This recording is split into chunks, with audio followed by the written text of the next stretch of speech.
నిన్నటి దినం కోట్లోర్తి గ్రామంలో పెద్దమ్మ గుడి విషయమై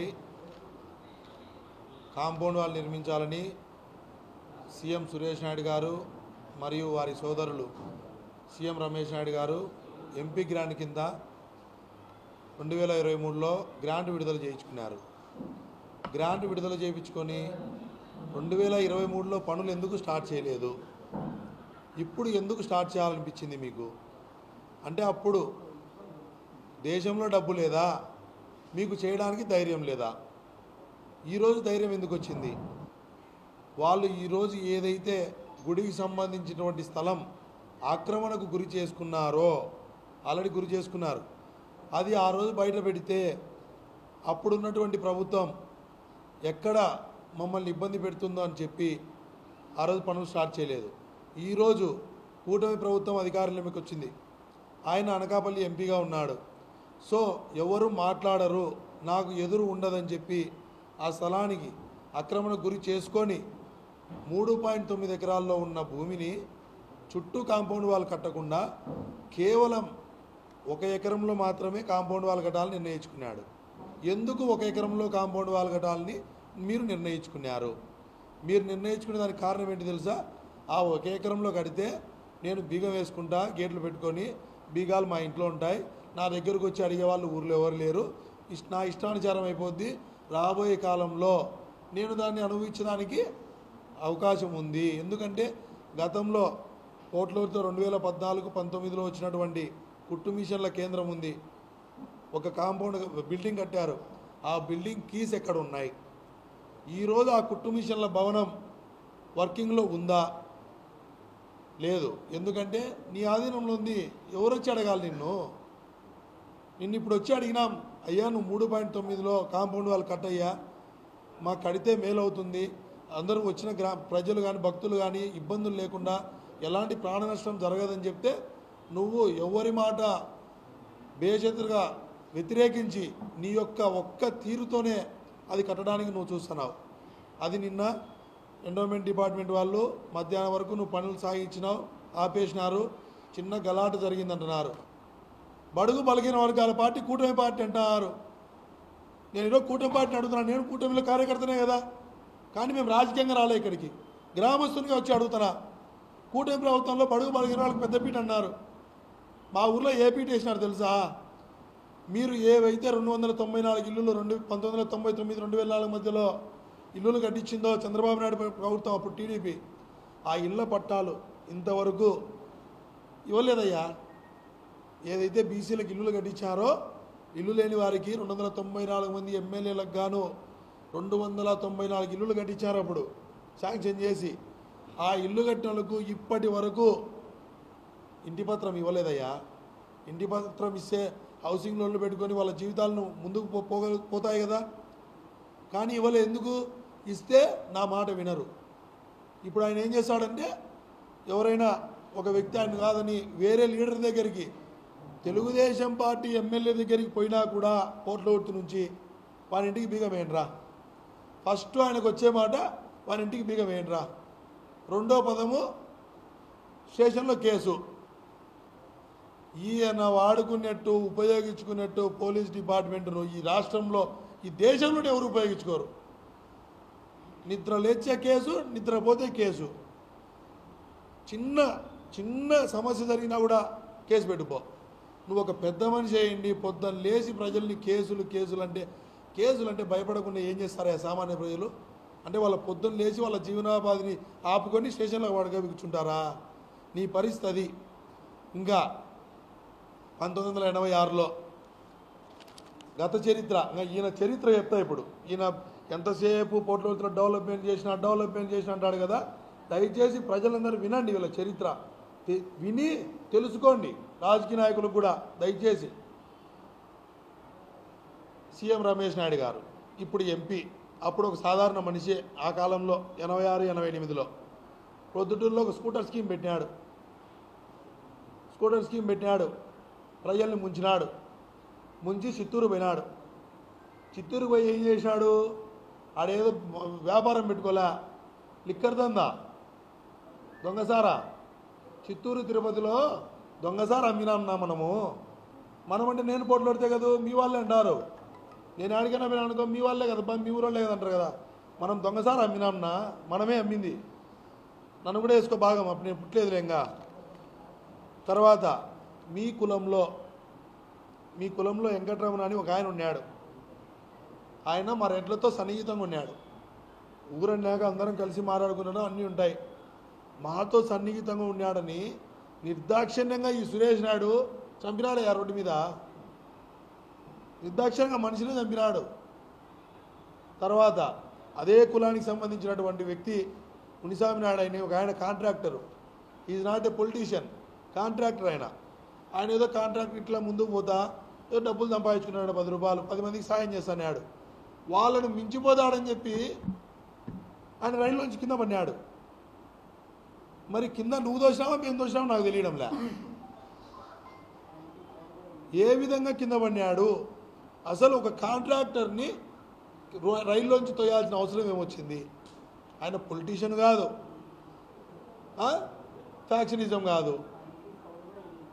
ఆయన ఇంటికి నీ ఇంటికంటే ఇల్లు ఎక్కువ కడుతున్నాడని నువ్వు కరెంట్ ఇయ్యనియో, నువ్వు ఊర్లో చేసిన అరాచకాలు, తిరుపతిలో నీ సారాది అయిపోయింది కాంట్రాక్టు. నువ్వు కాంట్రాక్టర్ అంటావు, నేను A1 క్లాస్ కాంట్రాక్టర్ అంటావు. నువ్వు దేశంలో చేసే కాంట్రాక్టులు ఏ విధంగా ఉంటాయనేది అందరికీ తెలుసు. నీ దగ్గర ఎవడన్నా సబ్బు తీసుకున్నాడు అనుకో, ఇంకా వాడు సూసైడ్ చేసుకోవాల్సిందే. వాళ్ళు సూసైడ్ చేసుకోవాల్సిందే, ఖచ్చితంగా సూసైడే. ఎంతోమంది నీ ఇంటికి వచ్చి మొరపెట్టుకుంటారయ్యా మా డబ్బులు ఇప్పించాయని. అవి బిల్లులు వచ్చింటాయి, కానీ నువ్వు ఇయ్యవు. నువ్వు ఎవరికి ఇవ్వదు, మన పార్టీ వాళ్ళకే ఇవ్వన్నాను. మన పార్టీ వాళ్లకు, పార్టీ కోసం కష్టపడిన కార్యకర్తలకు, చివరికి చంద్రబాబు నాయుడు గారు చెప్పిన వాళ్ళకు కూడా నువ్వు మోసం చేసినావు పోయా. ఆయన సాయం చేయమంటాడు, ఈయన సాయం చేయడు. ఆయన కార్యకర్తలకి నువ్వు చేయిపో రమేష్ అంటే మనం చెయ్యం. ఎందుకు చేస్తాం? మనం చేసేవాడు గొప్పోడైతాడని చెయ్యం. తర్వాత భూములు 2014-19 గవర్నమెంట్ వచ్చింది. పచ్చని పొలాలయ్యా, వరి పంటలు, ఆకుకూర తోటలు, పశువులకు గడ్డి. ఈ 3 పోట్లోతులో ముఖ్యంగా జరిగేది. పశువులు ఎక్కువ ఉన్నాయి, వరి మీద ఆధారపడతారు. కూరగాయ తోటలు, కొంతమంది కూరగాయ తోటలు వేసుకొని ప్రొద్దుటూరుకు పోయి మార్కెట్లో అమ్ముకుంటారు. ఓట్స్ లేక తోటలు, పచ్చని తోటలు చూడలేక లిక్కర్ ఫ్యాక్టరీ పెడుతున్నా అని చెప్పినాడు. మోడల్ స్కూల్ కడుతున్నా అని చెప్పినాడు. Liquor factory, model school. పశువులు ఉంటే రోడ్ల మీద పేడకాళ్ళు పడతాయంట. రోడ్ల మీద పేడకాళ్ళు పడతాయి, అశుభ్రంగా ఉంటాయంట రోడ్లు. రెడ్డి గారి వీధి రోడ్లు అశుభ్రంగా ఉంటాయి, మిగతా చోట్ల బాగుంటాయి నేడు. మీ ఇంట్లో ఉన్నాయి పశువులు, నీకు గుర్తుందో లేదో నాకు గుర్తుంది. మేము నీళ్లకు నీ ఇంటికాడ నుంచి పోతున్నాం. అప్పుడు ఊర్లో కుళాయిలు లేనప్పుడు నీ ఇంటికాడి నుంచి పోతానే. నీ ఇంట్లో ఉంటున్నాయి పశువులునా, నీ ఇంట్లో ఉంటున్నాయి పశువులు. అట్లాంటిది నీ కులంలో ఒక పశువు అన్న, అంటే ఒక ఎనుమన్న ఉందా, ఒక ఆవన్న ఉందా నీ కులంలో? మా ఇళ్ళలో ఎంతమంది చేస్తున్నారో ఉందా? డబ్బు ఉందా, డబ్బు లేదా కాన్సెప్ట్. ఖాళీగా ఉండకూడదు, ఆడవాళ్ళు ఖాళీగా ఉండకూడదు అనే ఒక ఉద్దేశంతో ఇప్పటికి కూడా కాళ్ళు బాగాలేకుండా మోకాలు నొప్పులు వచ్చినా కూడా పశువులు పెంచుతారు. నువ్వు ఏం చేసినావు తెలుసా? నికృష్ట బుద్ధి ఏం తెలుసా నీది? పశువులు అందరూ అమ్ముకోవాలి, ఎవరు ఉండకూడదని లిక్కర్ ఫ్యాక్టరీ కోసం 50 ఎకరాలు, మోడల్ స్కూల్ కోసం 30 ఎకరాలు భూమి తీసుకొని, లిక్కర్ ఫ్యాక్టరీ కోసం తీసుకునే భూమి 7 లక్షలు, మోడల్ స్కూల్ కోసం తీసుకునే భూమి 11 లక్షలు. ఇష్టపూర్వకంగా ఇచ్చిన భూములు కాదు ఇవి. బలవంతంగా భయపెట్టి ఒకరి దగ్గర తీసుకొని వాళ్ళు ఇచ్చినారు కదా నువ్వు, వీళ్ళు ఇచ్చినారు కదా నువ్వు, ఈ టైప్ ఆఫ్లో అందరినీ క్రియేటివ్ చేసి భూములు లాక్కున్నాడు. భూములు లాక్కొని బీడు భూములు పెట్టినాడు.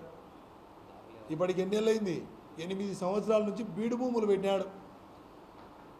తర్వాత ఊరి నీటి నిల్వ కోసము అప్పుడు 2017లో చెక్ డ్యాములు వదిలింది గవర్నమెంట్.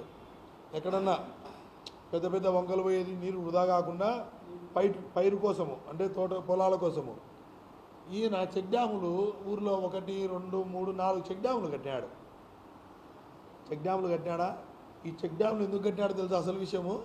చుట్టూ ఆయన భూములు ఉన్నాయి. ఈయన ఇప్పుడు నేను ఏదైతే భూములు కొన్నాడని చెప్పినానో ఆ భూములు చుట్టూ చెక్ డ్యాములు కట్టుకొని సైడ్ వాళ్ళు ఇప్పుడు డ్యాము కట్టినా నదులకు మనం పైన పోవడానికి మనుషులు పోవడానికి ట్రాక్టర్లు పోవడానికి మనం వాల్ ఉంటుంది ప్రొటెక్షన్ వాల్.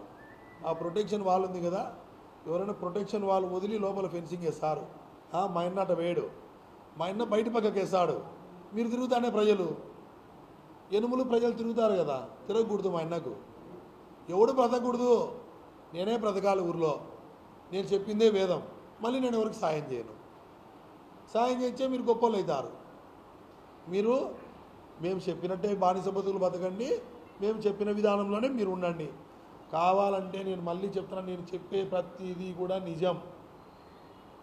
తెలుసుకోండి, అధికారులు కూడా తెలుసుకోండి. పోర్టులో అసలు ఏం జరుగుతుంది, ఏ వర్కులు శాంక్షన్ అయ్యాయి గతంలో, ప్రజలు ఆ వర్కుల వల్ల ఎంత ఇబ్బందులు పడుతున్నారు. పెద్ద కాలువ అని ఒక కాలువ ఉంది, మైలవరం నుంచి వస్తుంది, సైడ్ కాలువ. పొలాలకు నీళ్ళు అప్పుడు చేలకు అంటే చేలకు వర్షం పడితే ఆధారమైన పంట భూముల కోసము కాలువలు తవ్వినారు అప్పట్లో బ్రిటిష్ గవర్నమెంట్లో. ఆ కాలువలకు మైలవరం డ్యామ్ నుంచి ఒక కెనాల్ ఉంది.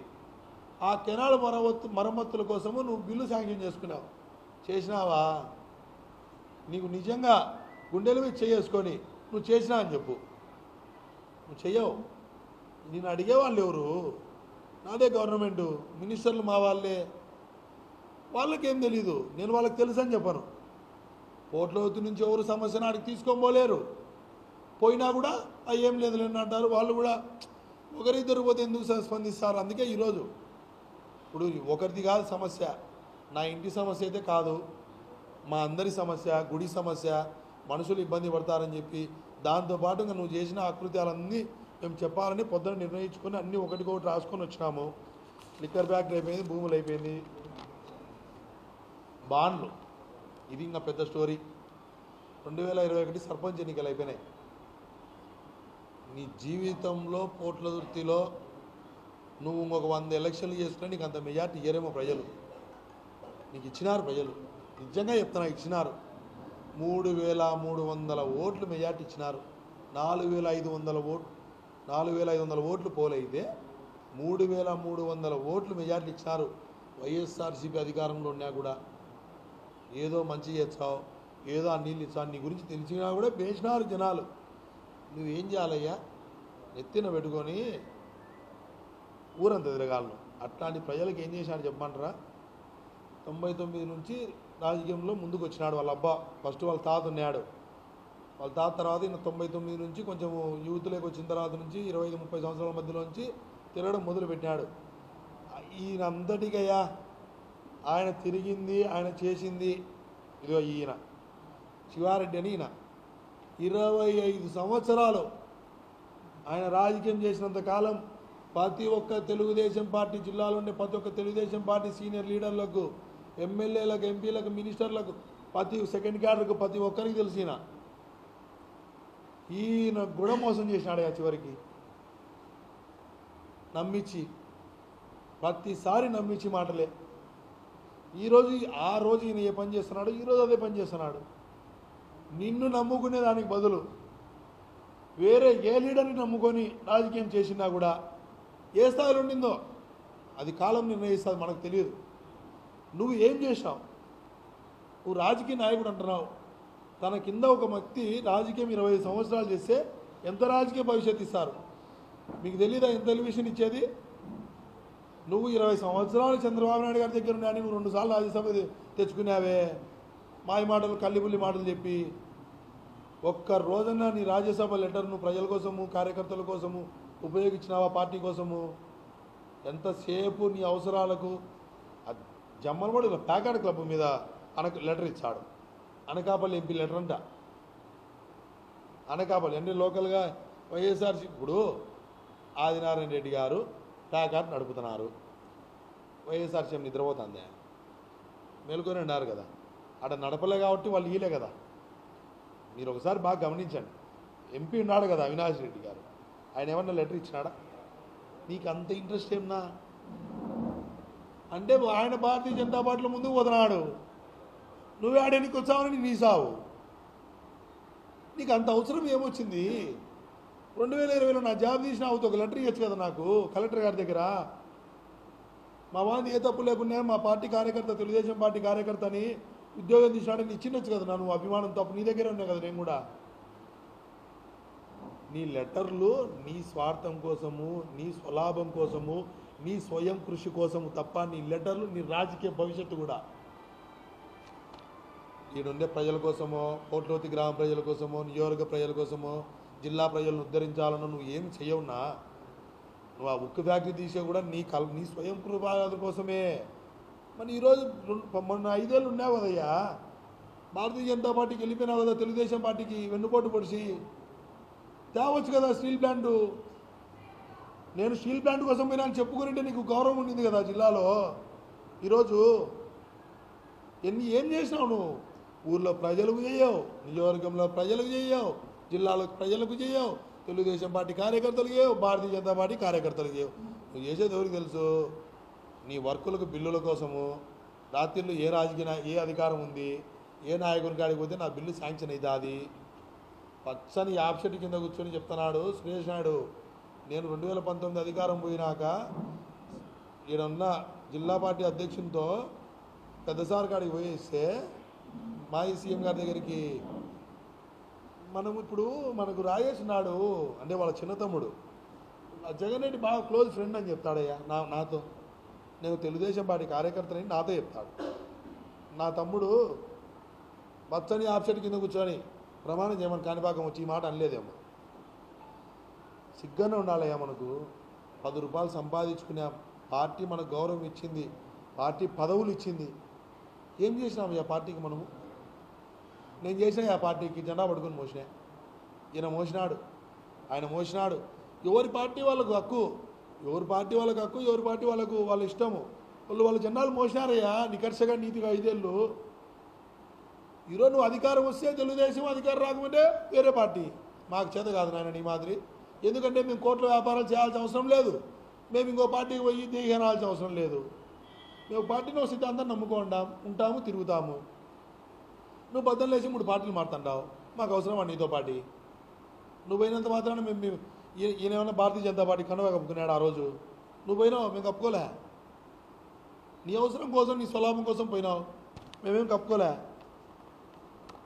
సొంత సామాజిక వర్గం అంటే ఆయన సురేష్ నాయుడు కదా, ఆయన సామాజిక వర్గం. ఆయన ఇంటి కోసము ఎంతమంది ఇళ్లను కూల్చేసినాడో తెలుసా? ఒకసారి రాండి ప్రెస్ వాళ్ళు, కోట్లోతులు అన్ని వీడియోలు తీసుకోండి. ఏం జరిగిందని నన్ను కాదు, మీరు ప్రెస్ అని తెలియకుండా సామాన్య ఒక మనిషిగా వేరే ఊరి నుంచి వచ్చినా ఈ ఊర్లో ఉండాలనుకుంటున్నా ఏంది పరిస్థితి అని మీరు కనుక్కోండి. వాళ్ళ సొంత సామాజిక వర్గానికి అన్యాయం చేసినాడయ్యా. ఇల్లులు కూల్చినాడు తన ఇంటి కాంపౌండ్ వాళ్ళ కోసం. ఒకే ఒక అతను మిగిలినాడు ఎనుములు పెట్టుకొని. తన ఇంటికి ఎదురుగా గడ్డివాం ఉందని చెప్పి అతన్ని పిలిపించి నా ఇంటికి ఎదురుగా దిష్టి ఉన్నట్టుంది, ఇది అది తీసేయి అంటాడు. తీయలేదని అతని మీద చెయ్యి చేసుకోలేదనేది నిజమా? నువ్వు చెప్పు, మనసాక్షి చేసుకో. గుండెల మీద చెయ్యి వేసుకొని చెప్పు, మేము కొట్లే, మేము ఆ గడ్డివాం తొలగించలే, అతన్ని భయపెట్టలే అని. మేము భయపెడితే మా ఇల్లు కూడా దెంకుంటానైనా మాకు తెలిసింది, మాకు గౌరవించినాం, నీకు భయపడలే. ఊర్లో ఎవరమైనా సొంతూరులో రాజకీయ నాయకుడు ఉన్నప్పుడు విభేదించకూడదు అనేది ఒక సామెత ఉంటుంది ఎవరికైనా.